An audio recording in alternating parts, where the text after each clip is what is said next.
Hello, world. This is Dave here with the Fight Bananas podcast. And before we give you the UFC 245 recap show, we're going to thank a couple of our sponsors. First and foremost, Mako Tech Mouthguards. Check them out on the Instagram, guys. Mako_Tech_Mouthguards. They're doing it all for professional fighters. We're talking about Brock Weaver, February 15th, UFC debut. We're talking about amateur fighters, professional fighters, and everything in between. Check them out, guys. Mako Tech, TEK_Mouthguards on the IG, and also Fusion CBD products. They are everywhere. Everywhere in the mixed martial arts game. They took over XFN this month down there in the South Florida region. But guys, they got Colby Covington a part of the team. They got Artem the GOAT a part of the team. They got Thiago Santos a part of the team, and all tons of great talent out there at American Top Team in Coconut Creek. But the product speaks for itself. I use the BioFreeze almost every single day. There's this freeze cream, joints, ligaments, shoulders, back. It does it all for us. Check them out on the IG, Fusion CBD Products. Or go to the mother site, FusionCBDProducts.com. Check them out, guys. Fusion CBD Products.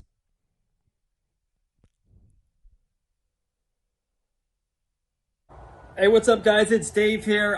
Can't wait. Island Fight 61. It's going to be absolutely bananas. Macy Bro versus Taylor Samantha White. Cannot wait. Wait 1 second. I got Cam Bennett coming on through. 1 second. What's up, David? Just got done with a killer training session, and I was wondering, what are we doing for Island Fight 61? Going bananas? Yeah, of course, Cam. You know, we're definitely going to go bananas. Island Fight 61 this Saturday night, but I'm actually a little tied up right now. You know. Well, David, if you're tied up, I mean, yours truly, the Think Man of Fight Bananas, is free next Saturday night. Wait. You're saying that Cam Bennett's going to take over Fight Bananas for Island Fight 61 to get exclusive behind-the-scenes interviews, pictures, and videos? We might have something here. That might be bananas.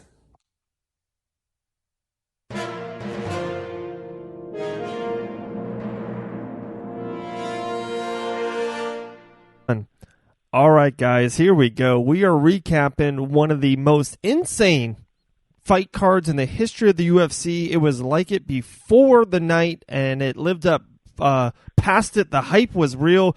We're with Cam Bennett, the Think Man here for Fight Bananas. UFC 245 officially in the books. Cam, what a show. Yeah, I mean, ours probably one of the top fight cards of the year.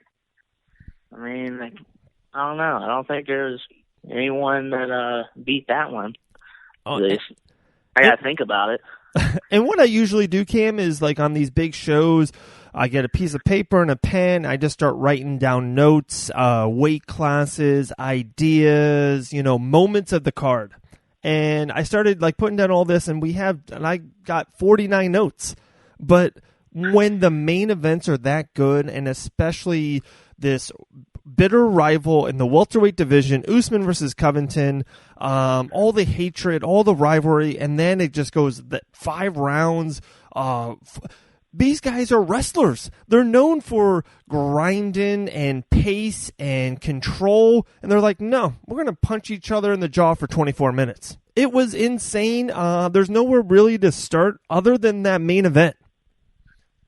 Yeah, I mean, one note is they both didn't move their head off the center line when each other were jabbing, so they just kept eating each other's jabs. But I mean, look, this is what I said, and if you heard Colby in the corner and after that third round, I think it was the third round, he said, "I think my jaw's broken," and then to go on and fight through that 4th round and then fight through that 5th round, even though he got finished, and take those shots like he was taking them. And I mean, hate him, love him, don't care.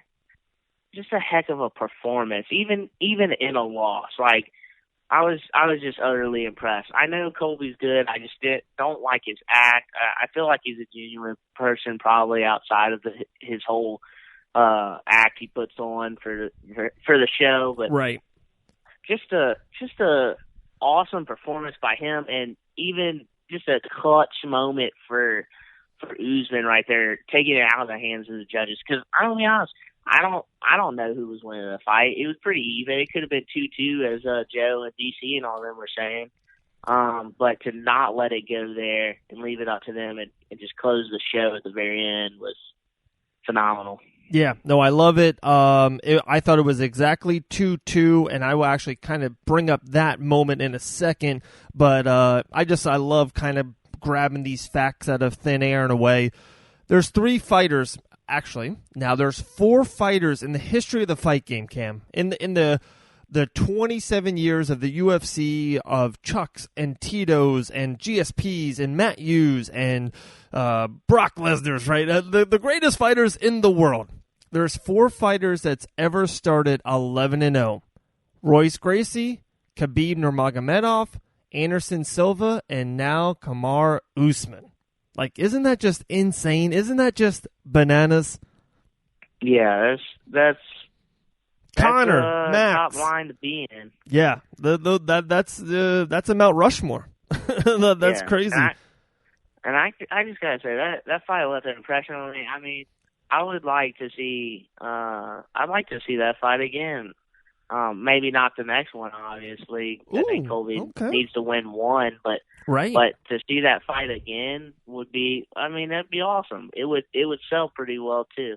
Yeah, just knowing how close it was going into that 5th round, and then Usman closed out the show. But say it doesn't get finished right there, it's a really close fight. And it would make a ton of money as well. I mean, bad blood still, and then epic fight the first time. Man, easy to sell. Oh, I love it. I love it. And so back to that 2-2, and I thought it was 2-2 because some of those rounds were razor sharp. And I maybe 3-1 Usman, actually, but okay, I can give it 2-2. And Colby hurt him a couple of times, actually. I mean, it was a great fight. Like, and then Usman even said it in that post-fight speech. He said he got clipped a couple of times. Right, right. The ESPN Brent Akamoto, you know who I mean, Akamoto. He's really good. Brett Akamoto. Yeah, Akamoto. There you go. I got a funny story about him, but I'll save that for later. There we go. He threw out a tweet, and he goes, "This is 2-2 in the last pay-per-view of the last fight of this great card." And he goes, I have a 2-2, and this is what the dream is for an MMA fan, to kind of, all the marbles are in the middle of the octagon, 2 studs in the prime of their life. And I was like, was it 2-2? And I even tweeted the man back. I go, are you for sure that it was 2-2? Imagine if you had a Fight Bananas scoreboard that you were 100%, you knew for sure that it was 2-2. Now it's like, oh my goodness, this is the Super Bowl. This is the Falcons and the Patriots in overtime tied. Like, are you talking about like so the fighters can see it, like the actual scorecards, like on absolutely the big board? Yep, it's on. I said that about the Max and Alex fight. Like, I was like, because we were talking about it in the 5th round for Max, and we were thinking Max probably had to finish him to keep his belt, and it would be so much easier if we just had a board and we knew for fact. Because there's also been examples where fighters thought they had it sealed up, then they cruised for the last round, and then it turns out they didn't have it sealed up, and they lost. Right. But if we knew, we just knew. I mean, baseball has a scoreboard. Every other sport has a scoreboard. So why can't we just know the judges' scorecards right there on the scoreboard? 100%. They're at the T-Mobile Arena. It's they play hockey in there, just on the the side of it. It's just right corner, blue corner, 1-0, 1-1, 2-0, whatever it is. It's just it's mind-boggling to me that it's not. It's 2019, about to go into 2020. Okay, let's put a bow into this main event just because I got to talk about the we got to talk about Amanda, we got to talk about the other 2, and then there's a couple prelim fights that I just want to kind of grab on. Usman, to me, this was a defining moment. He was the welterweight champion of the world, defeated Woodley earlier in the year, but the welterweights have been Colby Covington's been stealing the show with his mic talk. Of course, Georgie Masvidal, who I still think was the absolute, unquestionably fighter of 2019. Conor and Donald next month is fighting. By the way, that video was amazing. Those guys, and Dana White deserves a raise. All the fighters deserve more money. I saw Gilbert Burns threw out a great tweet. All the fighters deserve a little bit more on their check. Yeah. But those guys who create those 2-minute videos and with the music and the colors, that UFC Conor versus Donald, like, they have my $60 now. Like, the UFC got me that money. But okay. Usman needed this moment, this defining moment, and now I think he is in the upper echelon. I think this moves him into the Israel Adesanyas. I think this moves him into the Stipe's and the John Jones and the Georgie Masvidal. Do you agree with that? I agree with that. Just imagine. I got two thoughts. I've got two thoughts about Usman's star and what you could do with the UFC. I feel like there's a big card you could do, and then I have a thought on Jorge Masvidal.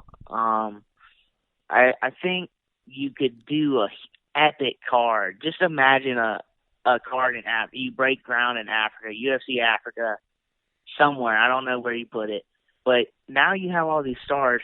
You got Usman, you got Adesanya, you got Francis Ngannou. I mean, that's three. That's Sadiq Youssef. And if Francis gets the belt, then you just got three stars from Africa that are all champs, and then you could get those three title fights in Africa. Be epic. Wow, sell out a soccer stadium.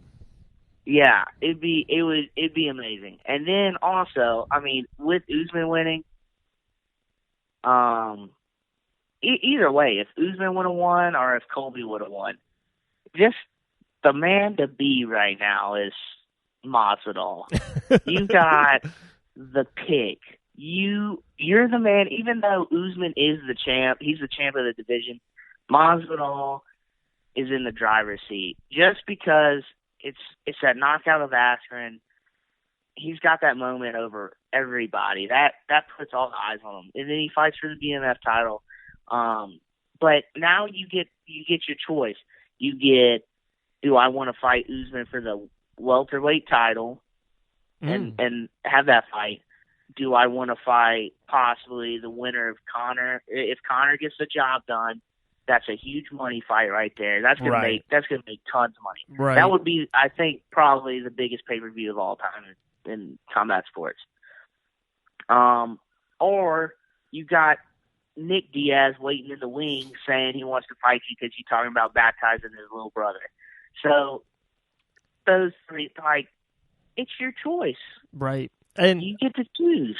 And Cam, you're so right on this. For one, I'm watching UFC 245 in our living room at home with my wife, who's expecting twin girls any moment now. It could happen, and if I got to leave the podcast, you take it over, and we'll end it, and we'll get it out on all podcast platforms, or you subscribe on YouTube.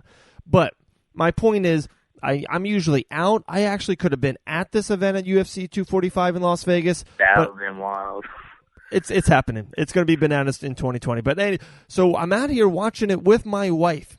And we're watching, the build-up, and it's on ESPN, the prelims, and we're talking about the fights. And that video came up of Cowboy and Conor. And she's watching it. She looks at me, and she knows I'm a little bit of a Georgie Masvidal fan. And she looks at me, and she doesn't put all the dots in the row. She's just a fan, or just a normal person watches it because I'm so into it. And she looks at me and goes, wow, what happened if they would do George Masvidal versus Conor McGregor? And I look back at her, I go, that's it. They have the world. When my wife talks about that fight and she's excited or a little bit in her tone, that's when you know they have everybody. It would be insane. It would be absolutely insane. And Conor's gonna hype it up. He's talking about, I want that BMF title or whatever. And I'm gonna be honest, what would be the perfect scenario? I mean, in my opinion, I think still Conor versus Khabib might sell just maybe a little more than Jorge, just due to the fact of there was a jumping over the fence the last time they fought kind of thing. Even though Khabib dominated the fight, there was, you had a super bad, just all the bad blood kind of thing. I would like to see Conor versus Jorge, even though I think Jorge's too big and he'll have too good of cardio if it went past like 2 rounds. If he doesn't finish him in the 2 rounds, I think he'll finish him later on in the fight. He's just too big, and he's too good of a striker to get finished by Conor. But I'd like to see that fight happen. And if Khabib gets past Tony, I would like to see Justin Gaethje versus Khabib, because Justin's in my opinion, the rightful 155 next guy in line behind Tony. Right. So those are my two. That's what I would like to see. Wow. Just crazy. The 2020, the first quarter in the summer is just going to be bananas. Okay, but we got to go into it. Co-main event. It was so funny. Last week on the Fight Bananas podcast, UFC pioneer, just a legend of the game, Dean Thomas comes on the show. And we're just talking about this card. We're just talking about MMA in the week. And he goes, hey, I'm not sure about the main event. It could go either way, Usman Covington. I'm like, okay. And it did. He goes, I like Amanda, but I think it's going to go longer than a lot of people think because she doesn't have this vicious streak when she was really upset with Ronda Rousey and against Cyborg. She really wanted to destroy Cyborg, and I'm telling you, because he's out there in American Top Team, she doesn't have this streak. But he goes, the fight that everyone's saying is one way, I have the other. Everyone I knew in the game thought Max Holloway's going to defend his title, and he told me that Alexander Volkanovski, right, was going to defeat him. He said he watched his tape when he kind of, the styles make fights.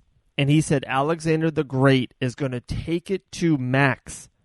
And he was going to get through those little jabs that Max Holloway does. And he was going to defeat him by unanimous decision. And boom, week later, new featherweight champion. Yeah. Couple of thoughts. I didn't agree with that 50-45 scorecard. Whoever had that, I don't know what fight he was watching. Last 2 rounds goes to Max. First 3 is Alex Volkanovski. And another thought is if really what it comes down to, what it boils down to. Alex kept talking about, I'm going to be too powerful for Max. I'm going to come in there and almost like he was just going to overpower Max. I'm like, let's not forget Max just fought Dustin Poirier. Yeah, he lost. But, I mean, he bumped up to 55. Poirier is now a true 55er. He's not – when he first moved up, he was a small 55er. Now he's a legit big 155er.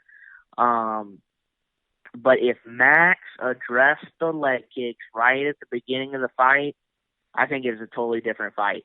Alex landed something like 68 leg kicks, and if you subtracted that from Alex's totals on striking, Max outstrikes Alex throughout the fight. And really, I think that's the game changer was just the leg kicks. He forced Max to go to southpaw, which Max is better when he's being able to fluidly move from orthodox to southpaw and then back to orthodox, because orthodox is his regular stance and he's more comfortable there. But I think if he just addresses those leg kicks, it's a different fight. And I think they'll go back and watch that tape and come back and do better with that. But I really truly believe it came down to those leg kicks. Right? No, I agree. And I loved how Max said afterwards, I'm still young in the game. I'm getting better. I'll be back. And it's one of those things, some guys say that, some fighters say that. I really do believe it. I think he will be back. It's Max Holloway, one of the greatest featherweight fighters, if not the greatest featherweight fighter of all time. But I think he's the greatest. Yeah, no, I agree with you. But just, big up. Congrats to Alexander. Insane. Let's keep it rolling. Let's keep it rolling. The greatest female fighter of all time, Amanda Nunes, just defeats GDR, unanimous decision. The GOAT is already out there, and she is. I thought it was kind of crazy that Randamane had her in that arm lock, ankle, hook. That triangle. It was like a triangle with an arm bar, and she hooked out. So I thought it was cool. Me. I was surprised she threw that up. And then there was a moment in the second round where it actually looked like the Randamane actually kind of stung Nunes. But overall, like after that, I feel like Nunes is just the most well-rounded female fighter we've ever seen. Right. I mean, she trains, and Joanna's top notch too. But we know there's been kryptonite for Ronda and Holly Holm, and then we saw Cyborg is somebody with a clean striking pedigree who's willing to exchange and not get wild or show up and is not afraid to exchange with her. Solve that question, but like there just hasn't really. There was a hole where it was her cardio. You saw that in the Kat Zingano fight where she was getting after Kat and then she just kind of gassed out, crumpled up. But now it's just I don't know where the hole is. I don't know.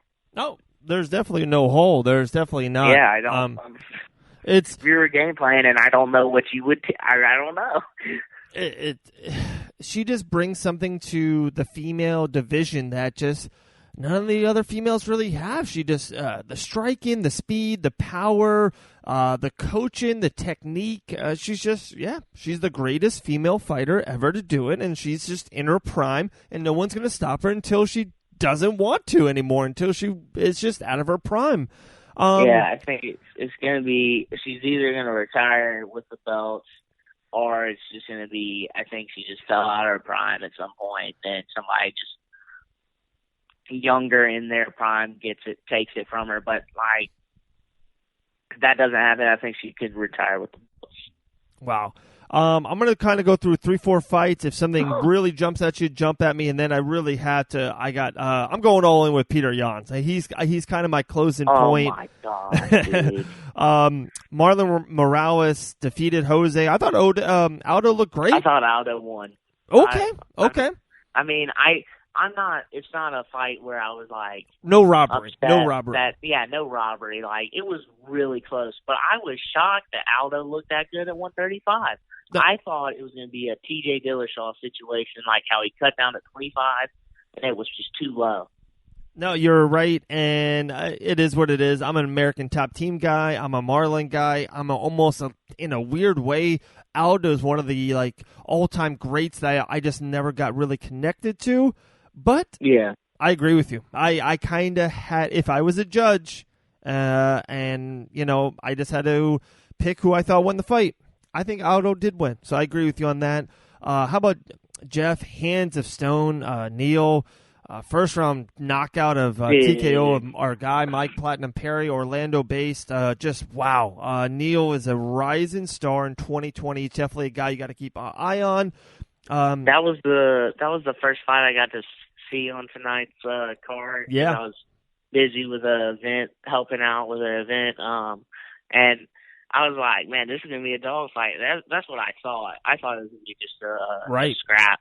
And then Neal just came in, hit him with a head kick, and just closed the show. And I was actually shocked. Trey looked. I saw Trey. He was pretty shocked too. Yeah, I don't think he expected that. But honestly, I don't know if anybody expected that to happen that quick. Even Rogan was in there and goes like, Mike Perry's just one of those guys that is just tough as nails, goes through everything. He takes 5 of those shots, and then you kind of wear him down in the third. That's just how Perry's been his whole career. Yeah. And the fight right before that, my man, was her name is Irene. Last name is like Alana, I think. She's a bantamweight.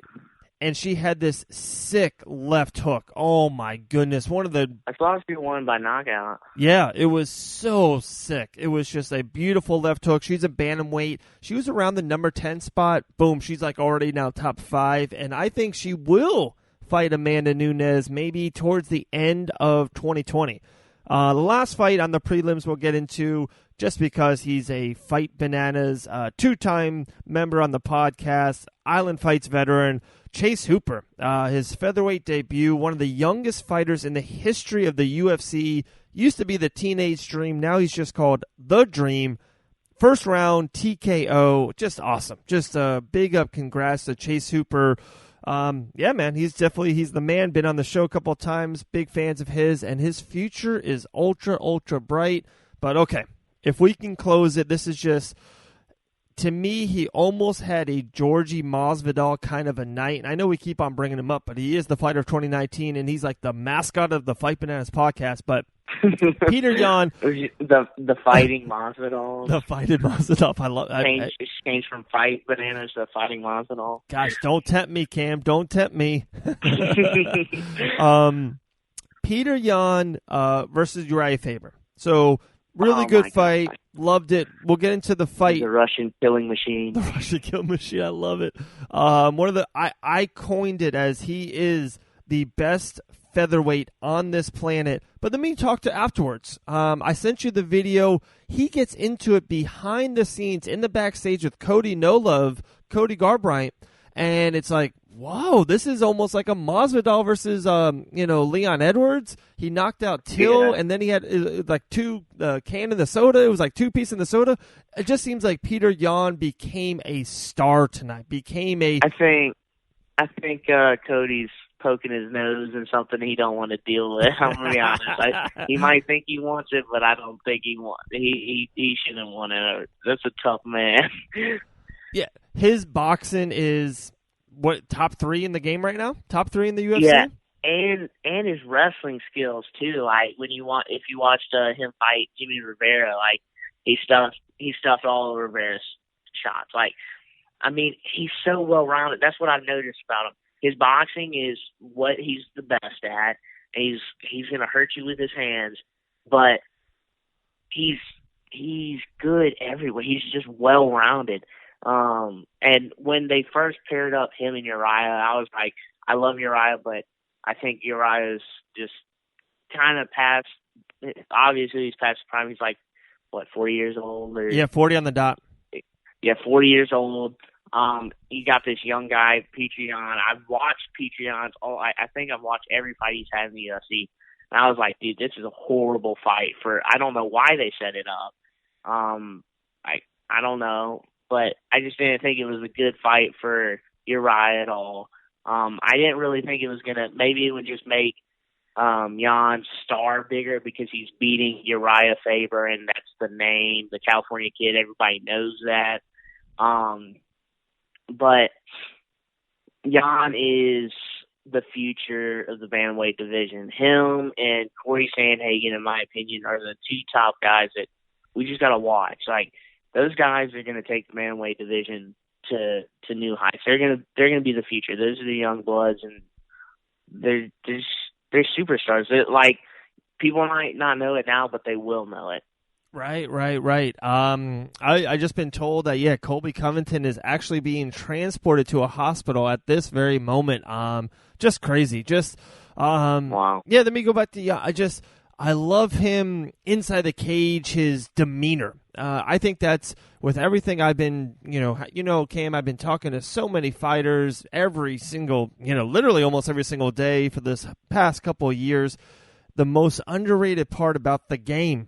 You can train, you can have great cardio, all that.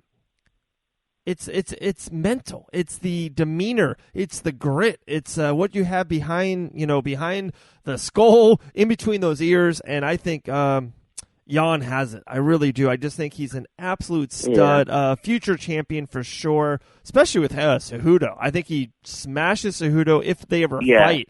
And, seems like when those veteran guys who have the belt and they see a young lion on the way up, I almost like the GSP to Hendricks. It's like, oh, nope, I don't want to fight that guy. I'm done. I saw Cejudo tweet after Alex Volkanovski win, how does quadruple C sound? So I think, I'm going to be honest, I think he's kind of cornered, and I don't think he's not going to bump up and beat Volkanovski. He's just not. It's not going to happen. And he's got some young dogs. I think if anything, Aljamain Sterling's the next fight for Cejudo, because Aljo's earned it. He kind of had that title eliminator with Rafael Sunsao, but Cejudo's just been out. And then if anybody, it's Joseph Benavidez at 125. But I think he needs to relinquish that 125 belt. I don't think he'll ever fight there again. Right. He needs to fight Aljo. I think Yan is right out there. If he doesn't fight, if he's still on, I say you say just Aljo versus Yan for the 135 interim title or the real title, whatever you want to make it. Right. That sounds awesome. But yeah, it's. I think Yan, Sandhagen, those two dudes, you just gotta watch. That's gonna be a title fight in the future. That fight, even if it's not a title fight, that fight's gonna happen one day. And when it does, I can't wait to watch all of it. Oh, wow. Guys, we're talking here with Cam Bennett. Follow him on the IG, Cam_Bennett9. That's 2 N's and 2 T's. There you go. Cam_Bennett9. Before we put a bow on the whole night, UFC 245, I started out this podcast. Cam Bennett is taking over the Fight Bananas social media platforms this Saturday night. We're a week away. Island Fight 61, Pensacola, Florida. A stacked card. It's going to be awesome, so I just definitely want to get that out there again. Cam Bennett's taking over Fight Bananas. It's going to be pumped. I'm excited for you. Like I said, baby twin girls are literally on the way, so I can't get out there. It is what it is. Yeah, it is, as in the words of Max Holloway, it is what it is. Right. Okay, so I'll let you have the floor. UFC 245, officially in the books. What's the moment? The fight? Is there now a fight you want to see? Is there an entrance with the Kurt Angle theme with Colby? What moment, what fight, what got you like, okay, that's what I'm going to, at tomorrow afternoon after church, what are you going to talk about with your friends? What's going to be sticking with me is just that Usman Colby fight. That's really what's going to stick with me. That's one point. I know a lot of people bag on Colby for his act, and from what I can see, really it is just an act. It doesn't seem like Colby's like that kind of guy. He's kind of used that act with the wrong guys with Poirier and Masvidal. But even if you bag on it, I've bagged on him before. I just don't like the cringy act like him and Cejudo. I just don't like that. But it was true grit that he showed in that fight. It was a heck of a fight. That was the most exciting Colby Covington fight I've ever seen. And that helps make Usman a bigger star. And as Joe Rogan said, you need that dance partner. I mean, it takes two to tango. Conor can sell a fight, but it worked with a Diaz. Right. It's going to work even better with a Masvidal. So, I mean, that's my takeaway from the whole thing. There's no Rocky IV without Drago. Simple. Oh, man, I love that. That's my favorite Rocky. Of course, that's everyone's. Yeah, I'm kind of with you. I wanted to pick something different, and I'm such an Amanda Nunes fan, and I think she is the greatest female fighter of all time, so I kind of was like, maybe that. Yeah, Alexander the Great winning the championship against Max Holloway as the biggest underdog of the 3 title fights, especially with our main man, Din Thomas, kind of predicting that. I could have went there. Chase Hooper being on the show. The Petr Yan show, UFC 245. But yeah, it's Usman. It just is. He's the main event. It was the best fight on the card. It was a war. He, like you said, he could have won by unanimous decision, and it still would have been great. But for him to finish him, to be kind of a little bit aggressive there towards the end, to get the job done, it's absolutely a Kamaru Usman show, an absolute star, the top end of the top. He's a top 10 guy in the mixed martial art game, in the UFC universe. It's Kamaru Usman, no doubt about it. Definitely. Wow. Cam, we did it. UFC 245, it's in the books. It's done. You know? Absolutely bananas. My man, appreciate you. We're going to get this out on all podcast platforms. It's going to be able to get it on YouTube. Make sure you subscribe. Tell your friends. Tell a neighbor. Island Fight 61 will be bananas because Cam Bennett's going to get the job done. And the fight and the fighter is going to be lit. And then I think the professor and I are going to get some donuts. Yeah, it's going to happen. The professor, you, Krispy Kreme, after Taylor White and Macy Bro goes to war. I'm excited. I cannot wait. It's a stacked card. There's a ton of fighters that we're going to hear about for the next year, 2, 3, 4.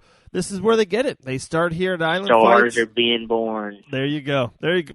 Man, you can sell the whole freaking card yourself. Dean Tool needs to give you percentage points on that now. I know. I feel like I could. Island Fights Think Man. I don't know. Island Fights Think Man. Fight Bananas Think Man. Island Fights Fighter. I do it all. You're the utility knife of the podcast game. You can just do it all. The Swiss Army knife. Swiss.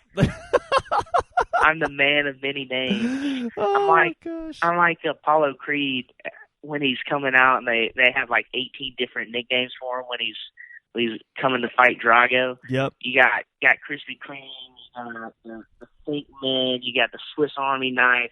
I mean, and many more. That's so true. And then he fights him and then gets killed. Ouch. Yeah, that's probably like. Cam, man, my man. What a movie. It is. It's one of the best in the game. Dude, appreciate you. Have a great day. Have a great night. Stay blessed. Continue success. I'm going to talk to you very soon. I'm going to talk to you right off of this or off air. I'm going to close this podcast, get it out there to the world. The masses have been waiting for it. Cam, I'll talk to you in a minute, brother. Yes, sir. Catch you later. Wow, an absolute star was born. Thanks, Cam Bennett, coming on the Fight Bananas podcast. Man, we might have to make that a ritual. I like that. Cam Bennett bringing the heat. I love it. And he's going to be bringing the heat this week in Island Fight 61, taking over the Fight Bananas social media platforms. I love it. Big ups to Cam Bennett. I told you guys, give him a follow. Cam_Bennett9. UFC 245 officially done. Officially locked in. Officially locked away. What a great show. MMA scoreboard, Kamaru Usman, new champion in Alexander the Great, the GOAT Amanda Nunes, the Petr Yan show, Chase Hooper's debut. I think we hit it. I think we did it all. What a performance. Kamaru Usman, I think he's on that Instill Nutrition, and he's wearing Warhammer Fightwear. You know what I mean? And I loved it. I'm not going to lie. Manscaped was everywhere tonight. I feel like Manscaped, you know, hey, we've been with them it's been over 6 months. Make sure you use that special promo code DVA20. DVA20. 20% off everything and free shipping. Man, go to WarhammerFightwear.com. Check them out on Amazon. They got all the gear you need to be an MMA fighter or just watch it. WarhammerFightwear.com. Guys, we are done. What a great night. UFC 245 in the books. I cannot wait to 2020. UFC 246. I'm going to leave it with this. We have a big meeting coming up. You'll see it. I think Monday night. You'll see a meeting. Fight Bananas. iHeartRadio. I'm going to leave it there. Stay bananas. Stay blessed. Have a great night.